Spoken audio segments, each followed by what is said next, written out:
Biteye ubwoba intambara yongeye kurushaho gukomera. Inyeshyamba z'umutwe wa M23 zongeye kubyuka zitabaza amahanga. Ingabo za Congo FARDC zibyutse zisuka ibisasu biremereye ku mutwe wa M23, aho imirwano irimo irabera mu misozi ikikije umujyi wa Sake muri teritwari ya Masisi. Ni imirwano yo kuri uyu wa mbere tariki ya mbere ukwezi kwa kane 2024,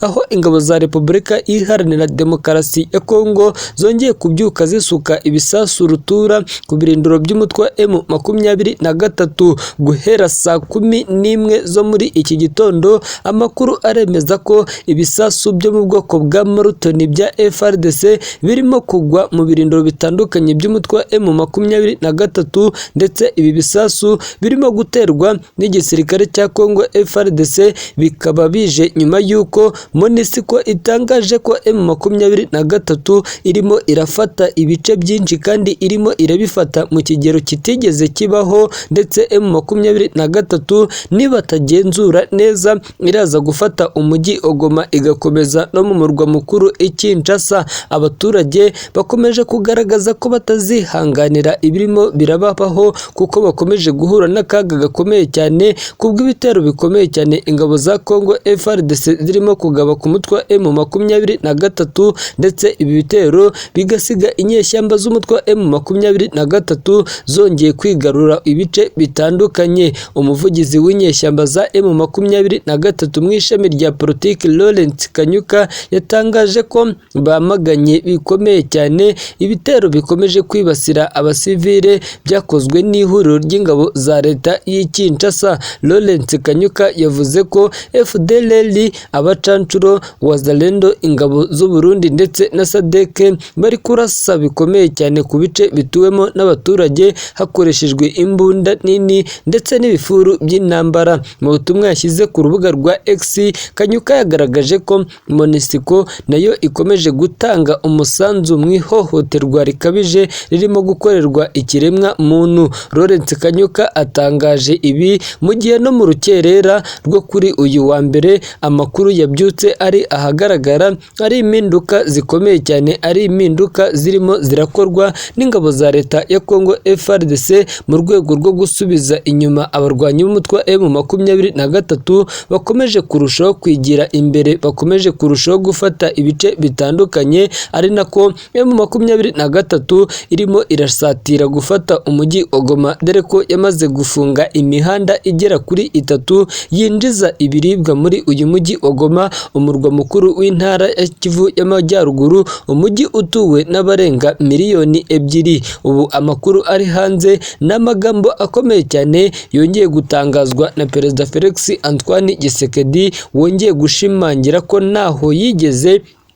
ahakanira ko adafite umugambi wo gushoza intambara ku gihugu cy'u Rwanda. Perezida wa Repubulika ya Demokarasi ya Kongo Felix Antoine Tshisekedi yongeye gushimangira ko agifite umugambi wo gushoza intambara ku gihugu cy'u Rwanda, mu gihe inzira ya politike yahisemo yaba ikomeje kunanirana, mu gihe inzira y'ibiganiro hagati y'ubutegetsi bw'u Rwanda ndetse na Repubulika ya Demokarasi ya Kongo yaba ikomeje kunanirana, ngo nta kabuza Perezida Felix Antoine Tshisekedi afite umugambi wo gukuraho ubutegetsi bw'u Rwanda. Kuva mu gihe Perezida wa Repubulika ya Demokarasi ya Kongo Felix Antoine Tshisekedi yiyamamarizaga manda ya kabiri yo kuyobora Repubulika ya Demokarasi ya Kongo, yagiye avuga ko yiteguye gutera u Rwanda, anarushinja kuba inyuma y'umutwe wa M23. Tshisekedi amaze gutsindira kuyobora Repubulika ya Demokarasi ya Kongo muri manda ya kabiri, hari abavuze ko icyo yashakaga yamaze kukigeraho,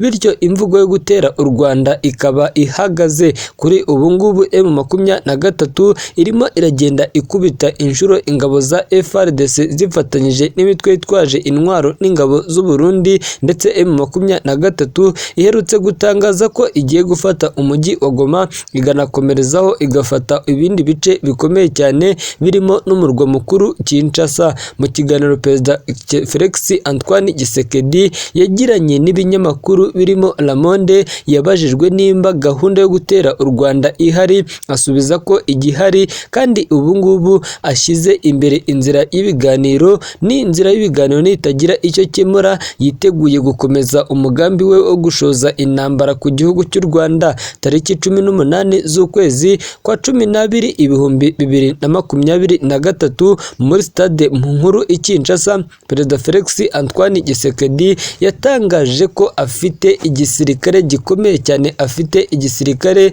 gifite ibikoresho bikomeye cyane, ndetse Perezida Tshisekedi muri icyo kiganiro nibwo yavuze ko niharamuka M23 iteye igisasu mu mujyi wa Goma cyangwa se ikagera idera mu mujyi wa Sake, nicyo gihe gashoze intambara ku gihugu cy'u Rwanda, bitewe ahanini no kuba yaratunze agatoki Perezida w'u Rwanda amushinja kuba ari we ucumbikiye anakorana byeruye n'inyeshyamba z'umutwe wa M23. Kuva icyo gihe kugeza na n'ubu ngubu leta ya Kongo yagiye itangaza ko ifite ubushobozi bwo kugaba ibitero ku butaka bw'u Rwanda bidasabye ngo abasirikare ba Kongo baze ku butaka bw'u Rwanda, kuko icyo gihe Perezida Tshisekedi yatangaje ko FARDC ifite ubushobozi bwo kugera Kigali uburere bakoresheje indege z'intambara zo mu bwoko bwa Sukhoi 25 cyangwa se CH4 nk'uko byagiye bitangazwa. Ubu u Rwanda narwo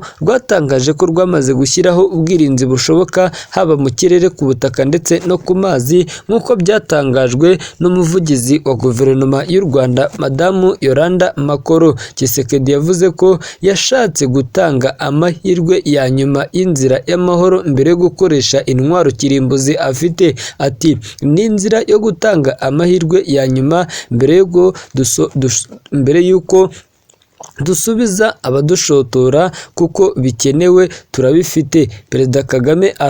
aherutse mu kiganiro na Jeune Afrique yavuze ko amagambo ya Perezida Felix Antoine Tshisekedi atayafata nk'imikino. Kubera iki kiganiro Perezida Felix Antoine Tshisekedi buri kimwe cyose yakora ntekereza ko abifitemo umugambi, kandi ntekereza ko bitamugwirira kuvuga aya magambo, bityo ijambo ryose Perezida Felix Antoine Tshisekedi avuga mba ndihaye agaciro gakomeye cyane. Perezida Kagame yanatangaje ko ababajwe bikomeye cyane n'abakomeje gufata u Rwanda bakarushinja ibibazo by'umutekano muke uri mu burasirazuba bwa Kongo, kandi ibibazo byakabaye bikemuka birebewe hamwe, ibibazo bituma iyi ntambara ikomeje kugenda irushaho gufata intera ikomeye cyane. Perezida Kagame yabajijwe icyakorwa kugira ngo amakimbirane mu burasirazuba bwa Kongo abe yaranduka, avuga ko ikibazo cy'umutekano muke mu burasirazuba bwa Kongo